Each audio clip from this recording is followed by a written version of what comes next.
اللہ اور اس کے رسول کی پوری اطاعت نہ کرنے کی وجہ سے، کیونکہ جانتے ہی نہیں، اپنی جانب سے سمجھتے ہیں کہ اطاعت بس نماز، روزہ، حج، زکوٰۃ اور دعا، تلاوت وغیرہ میں، بس اسلام کا یہ کلی نقشہ ہے۔ تو اللہ رب العزت نے اس سے آگے خاص طور پر وضاحت کی ہے کہ ایک یہ گھر کیسے پاک رہ سکتے ہیں۔ وَاذْكُرْنَ مَا يُتْلَى فِي بُيُوتِكُنَّ مِنْ آيَاتِ اللَّهِ وَالْحِكْمَةِ، اور تمہارے گھروں میں اللہ تعالیٰ کی آیات حکمت میں سے جو کچھ تلاوت کی جاتی ہے انہیں یاد کرو، ان کا باہم ذکر کرو، یاد دہانی کرواؤ۔ یعنی جو وہی نازل ہوتی ہے نا اللہ کے رسول کے گرانے، تو وہی نازل تھی نا، تو گھر میں رہنے والی خواتین کی ذمہ داری ٹھہرائی کہ اب یہ وہی صرف مردوں کی ذمہ داری نہیں ہے، آپ نے اسے یاد کر لینا ہے، یعنی خوب اچھے طریقے سے سمجھنا ہے، اس کو یاد رکھنا ہے، کیونکہ جو چیز انسان کی یادوں میں ہوتی ہے وہ اس کی زندگی میں بھی آ جاتی ہے، اور جو یادوں میں نہیں ہوتی وہ عمل میں بھی نہیں آتی، اور جس چیز کا علم ہی نہیں ہوتا وہ یادوں میں بھی نہیں آتی۔ تو وہ کیا چیز ہے جن کو یاد کرنا ہے؟ اللہ کی آیات۔ کلیئر ہو گیا نا؟ اللہ کی آیات کا علم نہیں ہوگا تو پھر یاد کیسے کی جائیں گی، ان کا تذکرہ کیسے ہوگا گرانے میں؟ اب ذکر کرنے کے بارے میں آپ دیکھیں، ذکر کے روٹ سے جتنے کام آتے ہیں ساری کام توجہ طلب ہے۔ ایک تو ڈائریکٹلی ذکر ہے، اور کیا آتا ہے؟ تذکیر، جسے نصیحت کہتے ہیں، اور کیا کہتے ہیں؟ مذاکرہ، باہم ایک دوسرے سے بات چیت کرنا۔ جب مذاکرہ ہوتا ہے تو پھر کسی خاص موضوع پر، کسی خاص چیز پر آپس میں ڈسکشن ہوتی ہے نا۔ جیسے نبی صلی اللہ علیہ وسلم سے یہ کہا گیا تذکیر کرنے کے لیے، فذکر ان نفعت الذکر، آپ نصیحت کرو اگر نصیحت کرنا فائدہ دے، ذکر۔ تو یہ سارے کام ہیں جو ہر گھر میں ہونے چاہیے۔ تو اب آپ اپنے گھر کے بارے میں یہ لکھیں گے، اللہ کی آیات کے بارے میں آپ کے گھر میں کون کون نہیں جانتا، کس کس کو علم نہیں ہے؟ پھر کام تو باقی ہے نا، جو جانتا ہے اس کا فرض کیا ہے؟ اس تک پہنچا دے جو نہیں جانتا۔ کیا آپ اس ذمہ داری کو قبول کرتے ہیں کہ جو نہیں جانتے ان کو سکھانا ہماری ذمہ داری ہے نا؟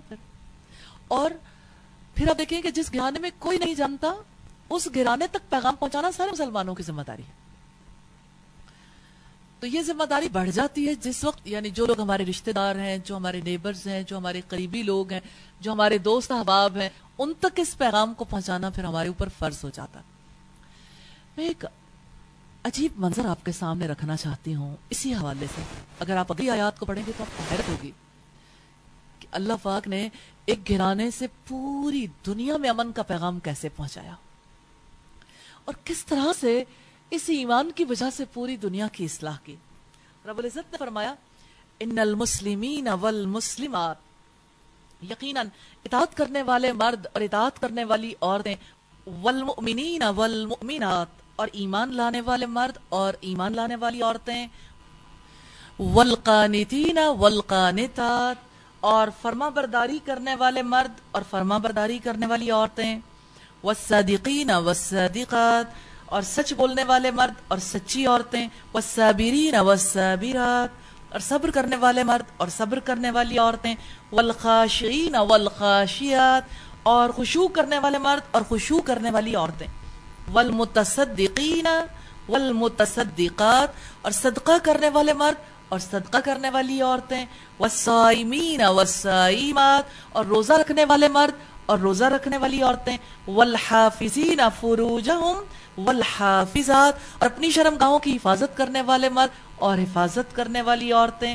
والذاکرین اللہ کثیرا والذاکرات، اور اللہ کو کثرت سے یاد کرنے والے مرد اور کثرت سے یاد کرنے والی عورتیں، اعد اللہ لہم مغفرۃ واجرا عظیما،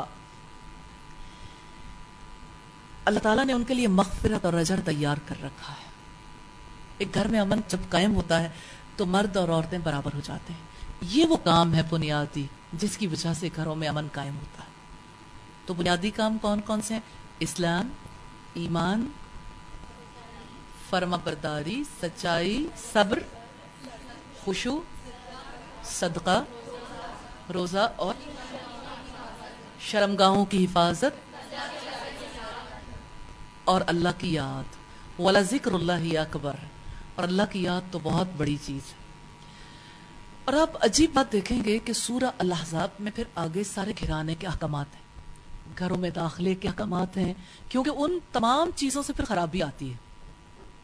بغیر پوچھے کسی کے گھر میں داخل ہونے سے، یا کوئی بیوی کسی کو شوہر کی اجازت کے بغیر گھر میں داخلے کی اجازت دے دے، یا اسی طرح سے گھر کے اندر رہنے والے جب اصول اور ضابطوں کی پابندی نہیں کرتے، اگر آپ اصولی طور پر دیکھیں تو فساد پیدا کرنے والی چیزیں اس کے اپوزٹ ہیں۔ مثلا شرمگاہوں کی حفاظت سے پہلے بہت سے ایسے سٹیپس ہیں جن کی پابندی نہیں کی جاتی۔ مثال کے طور پر مردوں اور عورتوں کا تنہائی میں اکٹھے رہنا، زینت کا اظہار کرنا، خوشبو مردوں تک، نامحرم مردوں تک پہنچانا، اور اسی طرح سے لوچدار آواز میں بات کرنا، اسی طرح سے بہت سارے اور احکامات جن کا تذکرہ ہمیں سورہ الاحزاب میں ملتا ہے۔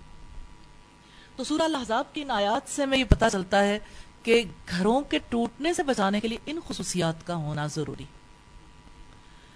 پھر جو ہم کہتے ہیں نا کہ اللہ پاک نے جس طرح سے سب کے دلوں میں یہ چاہت پیدا کر دی کہ گھروں میں سکون ہو، تو رب العزت نے فرمایا وَاللَّهُ جَعَلَ لَكُم مِّن بُيُوتِكُمْ سَكَنًا، اور اللہ نے تمہارے گھروں کو تمہارے لیے رہنے کی، سکون کی جگہ بنا دیا۔ تو سکون کی جگہ بے سکونی کی جگہ بن جاتی ہے اگر اللہ کے اصولوں کی پابندی نہ ہو۔ تو یہ اللہ کے اصول ہیں جن کی وجہ سے گھر ٹوٹنے سے بچ سکتے ہیں۔ اسلام کی امتیازی خصوصیات میں سے صلہ رحمی، جیسا کہ سورہ النساء کی پہلی ہی آیت میں رب العزت نے فرمایا وَاتَّقُوا اللَّهَ الَّذِي تَسَأَلُونَ بِهِ وَالْأَرْحَامَ، اور اللہ تعالیٰ سے ڈر کر رہو جس کے واسطے سے تم ایک دوسرے سے سوال کرتے ہو، اور رشتہ داری کو بگاڑنے سے بھی ڈرو۔ ان اللہ کان علیکم رقیبا، بلا شبہ اللہ تعالیٰ تم پر ہمیشہ سے پورا نگہبان ہے۔ یعنی یہ نہ سمجھو کہ رشتہ داری صرف تمہارا ذاتی معاملہ ہے، اس رشتہ داری کو اللہ تعالیٰ مانیٹر کر رہا ہے، وہ دیکھ رہا ہے کون کہاں پر فساد برپا کر رہا ہے۔ تو وہ رشتہ داری کی حفاظت کر سکتا ہے جو اللہ کے رقیب ہونے کو سمجھے کہ اللہ تعالیٰ پوری طرح نگہبان ہے۔ تو رشتہ حفاظت چاہتا ہے، اور اس رشتے کی حفاظت اللہ تعالیٰ کی حفاظت کی وجہ سے ممکن ہوتی ہے۔ یہ بڑی گہری باتیں ہیں، سمجھنے کی ہیں۔ اس رشتے کی حفاظت کے لیے انسان کو بھی کوششیں کرنے کی ضرورت ہے، لیکن اللہ تعالیٰ نے اپنی حفاظت کے بعد جس چیز سے بچنے کا حکم دیا وہ شیطان کا شر ہے، کیونکہ شیطان اس رشتے پر سب سے پہلے تیشہ چلاتا، اس لیے شیطان مردود کے شر سے حفاظت کے لیے اللہ کی پناہ میں آنے کا حکم ہے۔ تیسری چیز جو ہے وہ اہل خاندان کی حفاظت ہے، یعنی سارے اہل خاندان اپنا رول پلے کریں۔ اور یہ حفاظت کس طرح سے ہوتی ہے؟ یعنی اپنی بیٹی کے لیے بھی، بیٹے کے لیے بھی پیرنٹس کی ذمہ داریاں ہیں نا، اسی طرح سے بہن بھائیوں کی بھی ذمہ داریاں، اسی طرح سے شوہر بیوی کی بھی ذمہ داریاں ہیں ایک دوسرے کے لیے۔ اس لحاظ سے اگر آپ دیکھیں تو پورے گھرانے کو سمجھنا تب ممکن ہے جب ہم ان سارے کانسیپٹس کو سمجھیں۔ اور اس میں آپ دیکھیں کہ پھر خاص نظام ہے جو ہمارے یہاں ہے، مشترکہ خاندانی نظام۔ تو ہمارے یہاں مشترکہ خاندانی نظام کی ذمہ داریوں کو نارملی غیر اسلامی ذمہ داریاں بنا کر پیش کیا جاتا ہے، معذرت کے ساتھ۔ اس لیے ہم اسلام کی حقیقی روح کو سمجھنے کی کوشش کریں گے۔ مشترکہ خاندانی نظام میں ہماری کیا ذمہ داریاں ہیں، پھر غیر مشترکہ خاندانی نظام میں کیا ذمہ داریاں ہیں۔ مشترکہ خاندانی نظام میں مسائل بظاہر زیادہ ہوتے ہیں لیکن ٹریننگ بہت ہوتی ہے، کیونکہ یہ ٹریننگ کیمپ ہوتا ہے نا، جس میں آنے والی نسل اگلی نسل کی حفاظت کرنا سیکھتی ہے۔ اور غیر مشترکہ خاندانی نظام میں بہت بڑے دباؤ کا شکار ہو جاتا ہے وہ خاندان جو دو شوہر اور بیوی کی صورت میں اپنے بچوں کے ساتھ رہتا ہے، کیونکہ ان بچوں کے وہ سمجھانے کے لیے سارے رشتے دور ہو جاتے ہیں، اور صرف دو لوگ جب اپنا کردار ادا کرتے ہیں تو پھر بچے